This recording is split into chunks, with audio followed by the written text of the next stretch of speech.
आणि तसंही नोटीस लागल्यापासून तूच टाळतोयस आम्हाला. टाळत नाहीये रे, प्रोजेक्टचं ना खूप टेन्शन आलंय. हे चहा घेणार? चॅम, एखादी गोष्ट लपवता येत नसेल ना तर लपवू नये, ओके? आणि खोटं तर अजिबातच बोलू नये.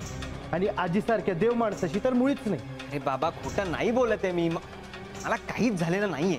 हे बघ धवल, तुला आम्ही आमचा चांगला मित्र मानतो म्हणून विचारतोय. कशाला उगाच पराचा कावळा करताय? काही नाही झाले, सांगितलंय ना. चॅम, अरे तुला आम्हाला नसेल सांगायचंय तर तसं स्पष्ट सांग ना, पण उगीच खोटं बोलून आम्हाला मित्र मानत नसल्याचं फिलिंग नको देऊस प्लीज. एक्झॅक्टली. बघा, तसं काही नाहीये. तसं नाही म्हणजे कसं आहे मग? हा, तू जर आम्हाला मित्र मानत असतास ना तर इथवर येण्याची वेळच आली नसती. आणि इथे आलोय तरी तू आम्हाला काहीच सांगत नाहीयेस. ह्याचा काय अर्थ झाला? ह्याचा एवढाच अर्थ होतो ना की तू आम्हाला मित्र मानत नाहीस. हा, आणि जर तू आम्हाला मित्र मानत नसशील ना तर आम्हाला नाही राहायचं इकडे. चल चल निघा सगळे, चला चला. थांबा यार.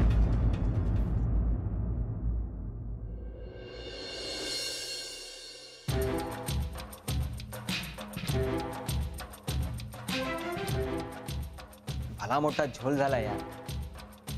अरे झोल झालाय ते आम्हाला माहिती आहे, पण नक्की काय झालंय सांगशील काय? स्पोर्ट्स बाईक घ्यायची होती मला. हा, त्यासाठी मी एका माणसाकडनं 50,000 रुपये उधार घेतले होते. मग का बाईक चोरीला गेली? बाईक घेतलीच नाही तर चोरीला कशी जाईल सम्राट? म्हणजे तू बाईक घेतलीच नाहीस? अरे मग तू केलं काय त्या पैशांचं? कसं आहे, ती बाईक आहे ना 1 लाख रुपयाची. 1 लाख? का त्याला इंजिन बसवलं होतं सोन्याचं? सोन्याचं इंजिन नाही, हरण्याची चाकं बसवली आहेत त्याला. आता पळते यार ती गाडी. आपल्याला पण पळवायची होती अशी. किंमत बघितली आणि तोंडचं पाणीच पळालं. मग काय, माझा एक मित्र आहे यार मंग्या. तो म्हटला मला त्याचा कोणतरी दूरचा जवळचा मित्र आहे, त्याच्याकडे एक स्कीम आहे. तो म्हणे पैसे दिल्यावर 2 दिवसात ते ट्रिपल करून देतो. मग काय, मी घेतले साहेबाकडनं 50,000 रुपये आणि दिले त्याला. 2 दिवस झाले, 2 आठवडे झाले, 2 महिने झाले, ते पैसे काय ट्रिपल होतच नाहीये. तो मंग्या पण गुल आणि तो त्याचा मित्रही गुल. त्या साहेबा बसलाय माझ्या मानगुटीवर. मला म्हणाला 2 दिवसात 50,000 रुपये परत कर. 2 दिवसात कसे देऊया? त्यातला 1 दिवस गेला. त्या संध्याकाळपर्यंत जर पैसे नाही दिले ना त्याला, जीव गेली यार माझा. जीव कसा गेला? आपण कशाला आहे मग? थांबतो काय? तुला माहिती आहे साहेबा कोण आहे? 6 मर्डरचे केसेस आहेत त्याच्यावर. काय? अरे मग अशा माणसाकडून पैसे घ्यायचेच नाहीत ना? पण मला घेतल्यानंतर कळलं ना. ओ गॉड यार, पण आता करायचं काय? आता काय, शेवटचा 1 दिवस उरलाय माझ्याकडे. सगळे ऑप्शन पण संपले. तर बाहेर गेलो ना तर ते साहेबाची माणसं धरतात आणि घरी ही आजी 100 प्रश्न विचारते. काय नाही विश्वास ठेव. Sir, I am sorry sir, पण मला दुसरा काही पण सुचला नाही हो पर्याय. Ready? 1 2 3. Good good sir, good sir. भाषेचं सौंदर्य हा भाषेला जिवंत ठेवणारा एक महत्त्वपूर्ण आयाम आहे.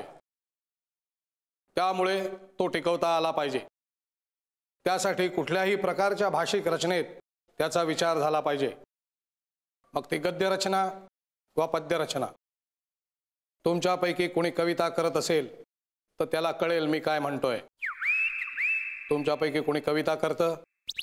सर सर सर, मी करते सध्या कविता. छान, पण कशा करता? जमेल तशा. नाही, तुमच्या कविता छंदबद्ध असतात का मुक्त छंद? सर, मी तुम्हाला एक कविता माझी वाचून दाखवू का? नवीनच केली आहे, मग तुम्हाला कळेलच आपोआप. ठीक आहे, वाचा. कवितेचं नाव काय आहे? नाही, नाव नाही ठेवलंय अजून. नाव आम्ही ठेवतो नंतर. आता तू कविता वाच. सर वाचू कविता? वाच. कामं तुमची रोज आणि त्रास दररोज. कामं तुमची रोज आणि त्रास दररोज. डोकं मान पाठपाय यांच्या दुःखाचे हे भोग. सगळ्यांवर उपाय हवा असेल तर करा एकच कॉल. सगळ्यांवर उपाय हवा असेल तर करा एकच कॉल. सर्व दुखड्यांना दूर पळवेल असा हा मसाज बॉल. असा हा मसाज बॉल. असा हा मसाज बॉल. सर कशी वाटली तुम्हाला कविता? मी काय बोलू, याने उत्तर दिलेलंच आहे. चला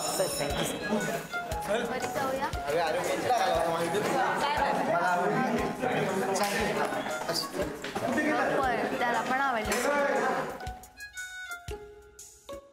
परी नको टेन्शन घेऊस. मला खूप आवडली तुझी कविता. खूप मस्त होती. एक नंबर भारी. बस काय खोटं बोलू नकोस तू माझं मन राखायला म्हणून. नाही मला माहितीये माझी कविता वाईट झालीये. ऐकवलीच कशाला कविता?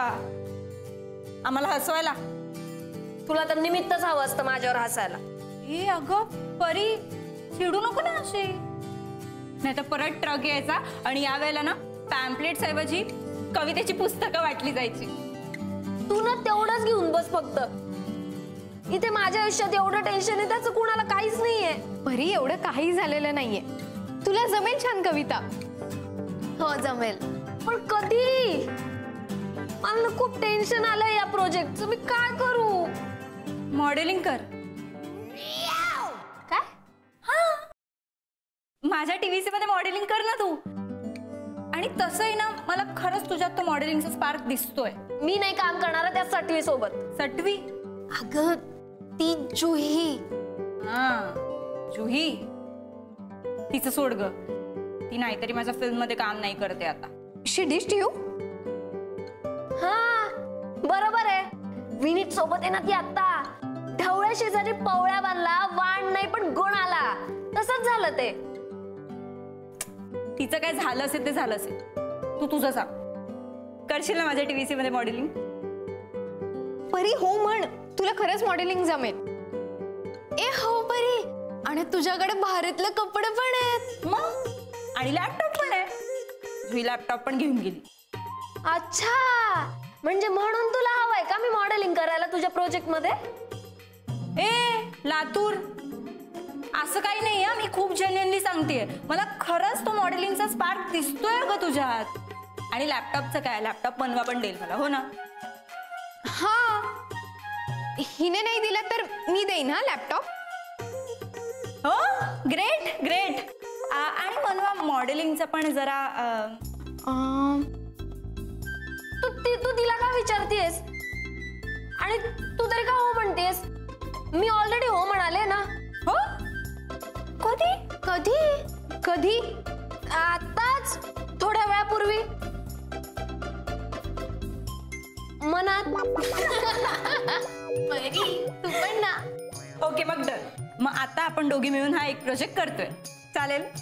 चालेल मला चालेल. पण सरांना चालणार आहे का?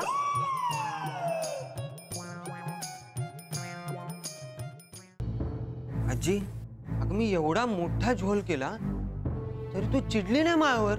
माणूस आपल्या माणसावर चिडता, परक्या माणसावर कशा चिडात? बरं का? तू असं का बोलते? मग काय बोलू? एवढा सगळा होऊन सुद्धा एका शब्दात आजी एक सांगूचा असं वाटलं नाही तुका? आपला माणूस आपला मानना नाही तर त्याच्यावर काय चिडायचा?